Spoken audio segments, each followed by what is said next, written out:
everyone, and welcome to today's Masterclass Explainers. I am absolutely thrilled to have you here. Go ahead and think of me as your professor for this session because today we are diving deep into a truly vital managerial skill: presentations. I've seen some incredibly brilliant individuals, people with literal game-changing ideas, completely bottleneck their own careers simply because they couldn't effectively communicate those ideas to a room. It's a real shame. Whether you're stepping into a high-stakes boardroom, pitching a brilliant concept to a new client, or actually even if you're just updating your own department, the ability to communicate your ideas clearly and coherently is exactly what sets exceptional leaders apart. Our source material today provides a fantastic comprehensive guide to mastering this art. We're going to transform presentation skills from a nerve-wracking ordeal into your absolute strongest professional asset. So grab a seat, get your notebooks ready, and let's jump right in. Here's our syllabus for today's masterclass. First, the purpose of presentations. Second, structuring your main ideas. Third, the power of prepositions. Fourth, overcoming public speaking anxiety. And finally, evaluating presentation skills. Section 1. The purpose of presentations. Defining our core objectives. Let's talk about two completely opposite ways you can show up for a presentation. On one hand, you have a confident speaker using clear graphics to guide the audience through complex data. Their posture is open, they're engaging, they're making eye contact. On the other hand, you have a rather nervous speaker, shoulders hunched up, gripping a piece of paper for dear life, and reading directly from a script, completely disconnected from the listeners. So let me ask you, which one would you rather be? The text explicitly warns us against that second scenario. Reading directly from your notes is honestly a terrible habit. It completely severs your connection with the audience because you're essentially just talking to a piece of paper. Now, you can certainly use notes or graphics to guide you, but you must never simply read them aloud word for word. Let your graphics do the heavy lifting of presenting the data. That frees you up to actually maintain eye contact and genuinely engage with your listeners. Okay, let's test your intuition right out of the gate with a quick Socratic exercise. Pop quiz for the class. According to our masterclass text, the purpose of most presentations is either to blank or to blank. I'll give you a couple of seconds to lock your answer in your head. What are the two fundamental goals of communicating your ideas to a group? All right, do you have your guess ready? Here is the answer: to inform or to persuade. Whenever you stand up in front of an audience, you are almost always doing one of these two things. Maybe you're informing your team about the new quarterly compliance protocols, or just presenting some routine financial results. Or you might be persuading. You could be standing in front of your division head trying to convince them to allocate budget to your brand new initiative, or delivering a high-stakes sales pitch to prospective clients. The core objective of your communication is always to make your message clearly understood and easily remembered, whether it's an informative brief or a highly persuasive pitch. This brings us to an absolutely crucial point, summarized beautifully in this quote from our text. A presentation puts you on display before your audience. I really want to let that sink in for a moment. You are on display.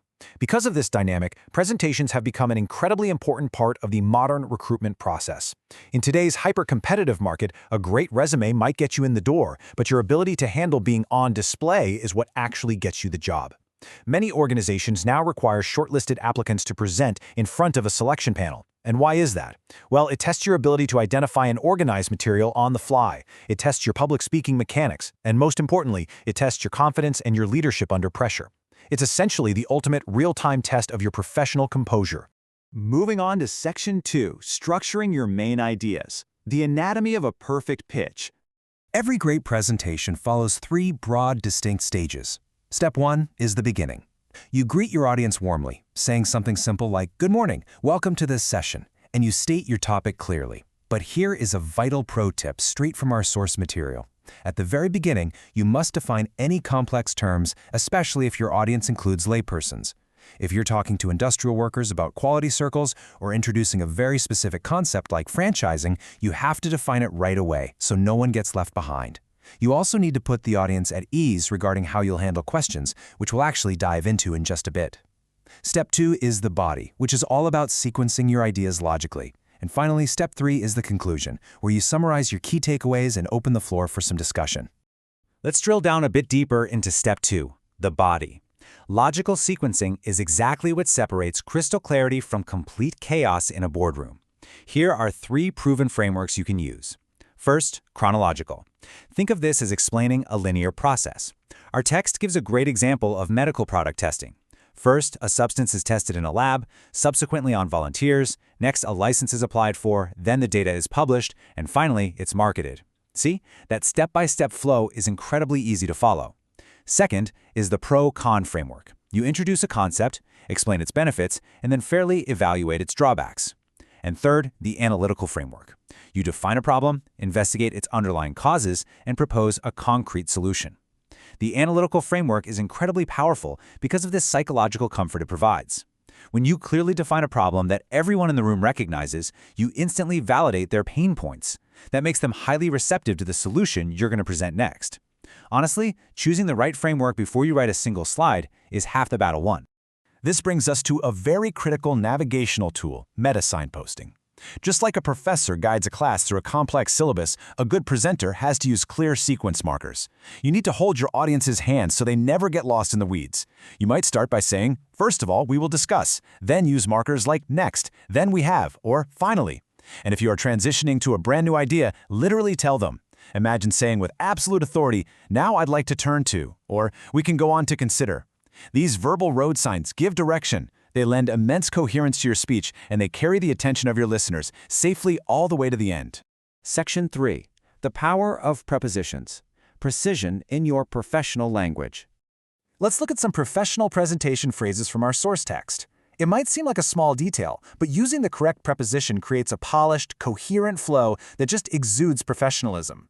Fumbling for the right connecting word kills your momentum and can make you seem, well, a bit unprepared. But when you seamlessly say you want to elaborate on an idea, or you confidently announce, I'd now like to turn to, it signals to the room that you are in total control of your material. If you need to step away from your main point for a second, you say, to digress from this. When you're showing a graphic, it's, I'd like to illustrate this with, and when highlighting a key point, you emphasize on it. Rehearsing these exact pairings ensures you sound incredibly articulate and never stumble over your phrasing during a high-pressure pitch. Speaking of high pressure, let's talk about audience questions. Our text outlines 2 distinct policies you can set at the very beginning of your presentation to manage the room. You can allow questions during the presentation, or you can ask the audience to hold them until the end. If you take them in the moment, you get to clarify doubts immediately and ensure your point is completely understood before you move on. However, if you hold them until the end, you guarantee that you get through your material uninterrupted. The choice is completely yours, but the text offers a golden rule. Whatever you do, make sure you stay on time. Going over your allotted time is arguably the cardinal sin of corporate presentations. If your allotted time is 10 minutes, do not exceed it. Staying on time is how you keep an audience engaged and demonstrate profound respect for their busy schedules. Section 4. Overcoming public speaking anxiety. Conquering the fear of the spotlight. So, practicing in front of a mirror. It might feel a little silly at first, but this is an incredibly powerful tool. Even the most seasoned CEOs of Fortune 500 companies practice their addresses out loud. Our source text highlights that this kind of solitary practice familiarizes you intimately with your content. It makes sure you get comfortable with complex information, like tricky names, specific historical dates, or really dense financial statistics, which you might otherwise fumble over if you don't practice. When you practice out loud, you are literally training your brain and your vocal cords to navigate the tricky, complicated parts of your speech smoothly. Let's quickly summarize the immense benefits of this practice. First, as we just mentioned, it enhances your absolute comfort with complex data. Second, it allows you to time yourself accurately, ensuring you respect that strict 10-minute limit we talked about earlier. But most importantly, running through the material out loud generates a deep intrinsic confidence. It's this exact familiarity that actively dispels fear and nervousness. The text notes that careful, deliberate preparation actually helps you to enjoy your own presentation. Imagine that, actually having fun while presenting. That is the true power of preparation. And here is another essential tool to fight anxiety: your visuals. The text points out that clear graphics act as helpful prompts to guide you. The headlines remind you what to say next, preventing that dreaded moment where your mind goes completely blank. Visuals like bar charts and pie charts handle the heavy lifting of complex statistics, making it significantly easier for the audience to comprehend performance metrics and trends. But there is a strict warning here. Do not overload your presentation. We have all sat through those presentations where paragraphs of text are flying in from every corner of the screen with distracting sound effects. Please do not do that. Keep the design beautifully simple so the focus remains entirely on your clear, structured, and confident message. Section 5. Evaluating presentation skills. How do you measure up? Check out this evaluation matrix drawn directly from our masterclass text. This is exactly how recruiters, managers, and your peers will silently grade you from the audience. Let's walk through it together. Did you capture interest right from the start? Was the presentation of your main ideas logical and abundantly clear? Did you use effective meta-signposting to hold the audience's hand through transitions? How was your body language and overall confidence? And finally, were your visuals helpful prompts rather than overloaded, chaotic distractions? I want to challenge you right now. Think back to the last presentation you watched at work or school and mentally rate it using these exact benchmarks. I'll give you a second to think about it. Seeing where others succeed and especially where they fail is a fantastic way to recognize how you can elevate your own skills. And that brings us to the end of our lesson today. I want to leave you with this final thought and a bit of a challenge. What structure will you use to conquer your fear and boldly persuade your audience in your very next presentation? Will you use a chronological timeline to walk them through a process? Maybe an analytical problem-solution framework to validate their pain points? Or a persuasive pro-con approach? Just remember, diligent preparation and logical sequencing are your absolute greatest weapons against anxiety. You are well on your way to becoming an articulate, confident presenter who absolutely commands the room. Thank you so much for joining me in this Masterclass Explainer today. Keep practicing, keep signposting, and class dismissed.